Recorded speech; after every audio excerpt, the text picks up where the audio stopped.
വളർന്നിരുന്ന മുടിയാണ് അവസാനം എലി കരണ്ടതുപോലെ ആക്കി വെച്ചോണ്ട് വന്നേക്കുന്ന ഒറ്റ അടി കുറവാണ്. ആരോട് വെച്ചോട്ടെ മുടി വെട്ടിയത്? എന്നാലും നാട്ടുകാരെ മുഖത്ത് എങ്ങനെ നോക്കും? നാട്ടുകാരെ മുഖത്ത് നോക്കണ്ട. കണ്ടിട്ട് എന്തോ പോലെ ഇരിക്കുന്നില്ലേ? നീ വെട്ടി തന്നെ ആൾക്കാരെ വിചാരിക്കുള്ളൂ ഉറങ്ങുമ്പോ പണി കൊടുത്താൽ വിചാരിക്കും. അങ്ങനെ എലി കറണ്ടെന്ന് വിചാരിക്കുള്ളൂ. ഞാൻ എത്ര വൃത്തിയോടായിട്ടല്ലേ എലി ഇങ്ങനെയല്ലേ കറണ്ടാണ്. എന്തുവാടി ചെയ്ത് വെച്ചേക്കുന്നത്? മുടി വെട്ടി ഇത് ഇപ്പോഴത്തെ ഫാഷനാണ്. ഇത് ബാക്കി വെച്ചേക്കുന്നേ. ഇത് വെട്ടാത്തെന്തോ? ഇതവര് മറന്നുപോയോ? ബാക്കിയും കൂടെ മൊത്തത്തിൽ വെട്ടിക്കളയത്തെന്ത്?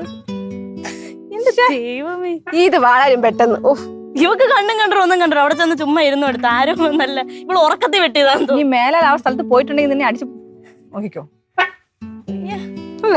നല്ല മുടിയാണ്. അത്രയും നമ്മള് എത്ര എണ്ണായിട്ടുണ്ടാക്കി എടുത്ത മുടിയാണോ നശിപ്പിച്ചു.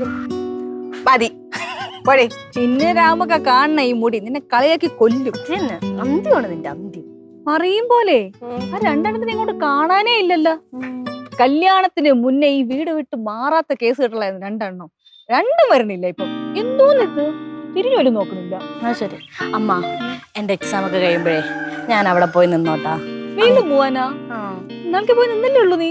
എന്തിന്? അവരുടെ മനസ്സമാനം കളയാനാ? നിന്റെ കുരുത്തക്കേട് ഞാൻ സഹിക്കും പോലെയല്ല. അവിടെ നിന്റെ അച്ഛമ്മ, അതായത് എന്റെ അമ്മായി അമ്മ, നിന്റെ അച്ഛന്റെ അമ്മയാണ്, അറിയാലോ.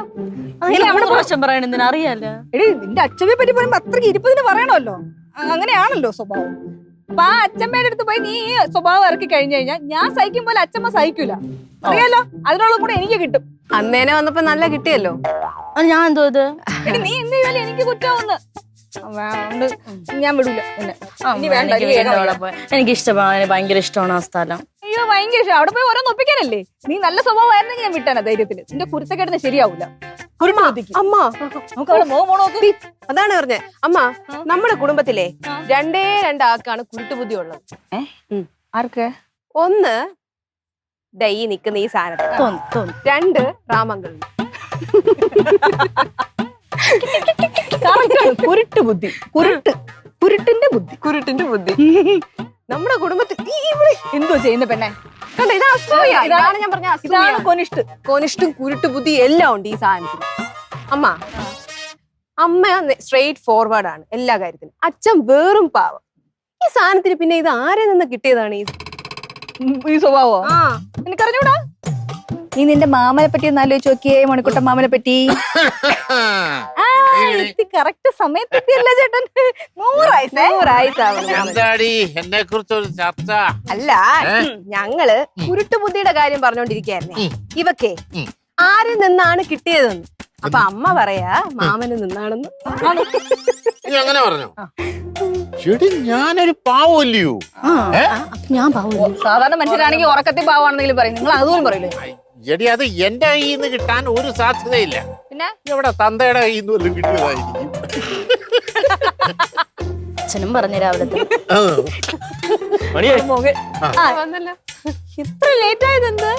അതെ, സുമലതയുടെ അച്ഛന്റെ ഷഷ്ടി പൂർത്തിയായിരുന്നു. അപ്പൊ അതിന്റെ ഒരു ട്രീറ്റ് ഉണ്ടായിരുന്നു. എന്തോന്ന്? എന്റെ കൂടെ ജോലി ചെയ്യുന്ന സുമലതയില്ലേ, സുമലയുടെ അച്ഛന്റെ ഷഷ്ടി പൂർത്തിയായിരുന്നു. അപ്പൊ പിന്നെ അതിന്റെ ഒരു ട്രീറ്റ് ഒക്കെ കഴിഞ്ഞോണ്ട് കുറച്ച് ഡിലേ ആയി. പിന്നെ ഡിലേ ആവും. പോയത് പോയി. വിളിച്ച് പറഞ്ഞുകൂടായിരുന്നു ലേറ്റ് ആവുന്ന്? ഇതൊന്നും പ്ലാൻ ചെയ്തല്ല മണി. ഉച്ച ആയപ്പോ സുമലത വന്നിട്ട് പറയാ ലീവ് വേണം, പെട്ടെന്ന് പോണം, അച്ഛന്റെ ഷഷ്ടി പൂർത്തിയാണ്. അതെ, ഞങ്ങൾ വിടുവോ? ഞങ്ങൾ എല്ലാവരും കൂടെ പറഞ്ഞ് ട്രീറ്റ് നടത്തിച്ചു. അല്ല, അത് വിടത്തില്ലെന്നറിയാം. അളിയന്റെ സ്വഭാവം 4 മണിക്ക് വിളിച്ചപ്പോഴും പറഞ്ഞില്ലല്ലോ അങ്ങനെ ഒരു പ്ലാൻ ഉണ്ടെന്ന്. അപ്പോഴും പ്ലാൻ ചെയ്തിട്ടില്ല, അതിന് ശേഷമാണ് ഇത് പറഞ്ഞത്. നേരത്തെ പറഞ്ഞു 3 മണിക്കാണ്. ഇപ്പൊ ഞാൻ 4 മണിക്ക് വിളിച്ചപ്പോഴും പറഞ്ഞില്ല. അപ്പോഴും പ്ലാൻ ചെയ്തില്ല. ഇതെന്തോ മണി ഒരു സംശയം പോലെ പറയുന്നത്? അതെ, ചുമ്മാ വെറുതെ അളിയനെ തെറ്റിദ്ധരിക്കരുത്. അല്ലളിയാ, പിന്നെ സുമലതയുടെ ഹസ്ബൻഡ് എവിടെ ഉണ്ടായിരുന്നു? അയാള് 2 വർഷമായിട്ട് ഗൾഫിലല്ലേ. ഗൾഫിലാണല്ലേ? ഞാൻ പറഞ്ഞിട്ടില്ലേ, നല്ല മനുഷ്യനാ. അതെ.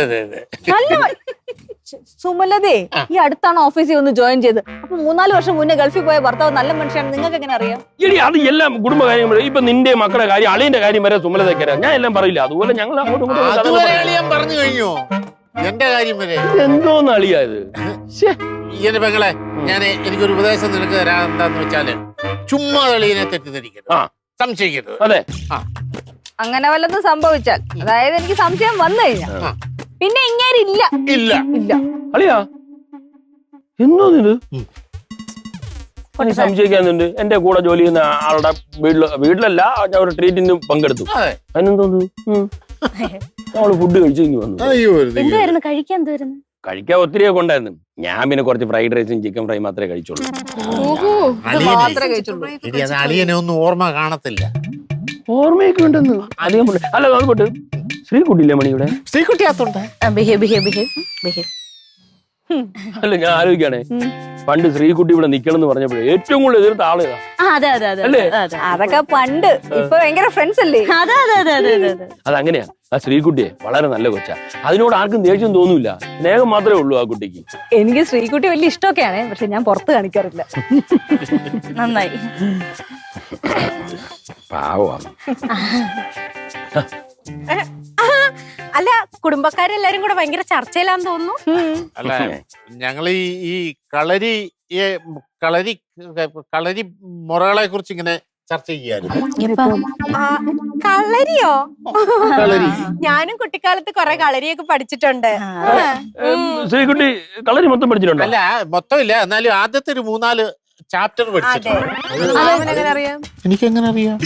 ചുമ്മാ ഊഹിച്ച് പറഞ്ഞായിരിക്കും. അല്ല, ഈ കളരി പഠിച്ചവരെ കണ്ട അറിയാൻ പറ്റുന്ന പറയുന്നത്. അതെ അതെ. അല്ലേ?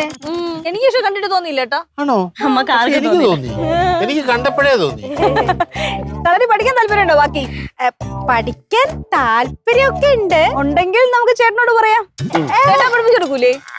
അല്ല, ഇല്ല ഇല്ല ഇല്ല. കളരി ഇപ്പൊ പഠിപ്പിക്കുന്ന ബുദ്ധിമുട്ടാണ്. കാരണം ഒരു 4-5 പേരെങ്കിലും ശിഷ്യന്മാരുണ്ടെങ്കിൽ നമുക്ക് കളരി പഠിപ്പിച്ച് അല്ല, തുടങ്ങാൻ പറ്റും. മാക്കൂന് ബുദ്ധിമുട്ടാണെങ്കി വേണ്ട. അതല്ല, ഈ മണിക്കുട്ടൻ ചേട്ടാ ഇങ്ങനെ നീട്ടി വിളിക്കാൻ ഭയങ്കര ബുദ്ധിമുട്ടാ. അതുകൊണ്ട് ഞാൻ ഷോർട്ടാക്കി വിളിക്കുന്നതാ മാക്കു. ബുദ്ധിമുട്ടുണ്ടോ? ബുദ്ധിമുട്ട് ഇല്ല. അല്ല ഇപ്പൊ തന്നെ ഇവര് 4 പേരില്ലേ, പിങ്കി, റിങ്കി, മണി, ശ്രീകുട്ടി. അയ്യേ, ഞാനൊന്നുമില്ല. വേറെ പണിയില്ലേ? എന്തോന്ന് മണി, ഇത് ഒരു ആയോധന കല പഠിച്ചിരിക്കുന്നത് നല്ലതാണ്. അതൊക്കെ ഞാൻ പണ്ട് കുറെ പഠിച്ചിട്ടുള്ള ചേട്ടൻ പഠിപ്പിച്ചു ഞാൻ ഒരു കാര്യം പറയാം. ഒന്നാമത് നിനക്ക് വയസ്സായി വരികയാണ്. ഈ പോലെ അസുഖം വന്ന് കിടക്കും. അപ്പൊ ശരീരമൊക്കെ നിലനിന്ന നല്ലതല്ലേ? എനിക്ക് വയസ്സൊന്നും ആയില്ല. വയസ്സായത് നിങ്ങൾക്ക്. പിന്നെ കളരിയുടെ കാര്യം എനിക്ക് പ്രായമായതൊന്നും പറയേണ്ട ആവശ്യമൊന്നുമില്ല. ഞാൻ നന്നായിട്ട് കളറി കാണിക്കും അല്ലേ? കാണിക്കാൻ ഞാൻ നിങ്ങൾക്ക് എല്ലാവരും കാണിച്ചു തരാം. നോക്കിയോ? അതെ അതെ. കണ്ട, അവളൊന്ന് കളിയാക്കിയപ്പം അവള് തയ്യാറാവുന്നണ്ട കളരി കാണിക്കാൻ. എല്ലാവരും കൂടെ പഠിക്കാന്ന്. എന്നാ പിന്നെ നമുക്ക് 3 പേർക്കും, അല്ല നാത്തൂനും കൂടെ കളരി പഠിക്കാം. അപ്പം നാളെ രാവിലെ നമുക്ക് കളരി ക്ലാസ്സിൽ വെച്ച് കാണണം. ചിരിയും മൊഴിയും ചേരും തട്ടുപൊളിപ്പൻ കൂടാണേ. എന്നിഷ്ടം നിന്നിഷ്ടം ഒത്താലോ തന്നിഷ്ടം. പിടിപലി കളി ചിരിപൂരം മുരളയ്ക്കു പേര്.